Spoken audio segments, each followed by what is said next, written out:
Hi! Mabuhay mga kabayan! Congratulations sa 9 to 5 work natin, no? Diba?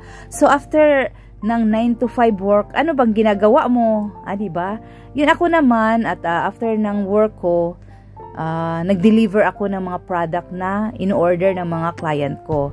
Kasi, I did not stop sharing the beauty or the goodness of my product. Diba? Kung meron kang magandang product, kung meron kang product na nakakatulong, huwag kang mahiyang mag-share. Kaya ito, dalawa ang in-order niya at nilagyan ko din ng catalog para meron siyang mabasa. So, diba, naka-mention dyan ang benefit ng JC Organic Barley. Huwag kang mahiyang mag-share. Diba? Nilagay ko din yung nando na mention din doon na once na maging franchisee ka ng JC Organic Barley, of course, maging franchisee ka rin ng Show My King kasi isa lang yan siya, diba? Isang company lang, isang bagsakan lang.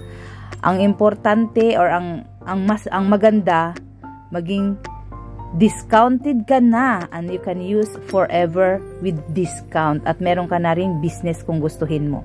Ayan guys, nilagay ko sa bolsita at nilagyan ko din ng thank you note para maging masaya at inimportansya ko ang mga client ko. Thank you!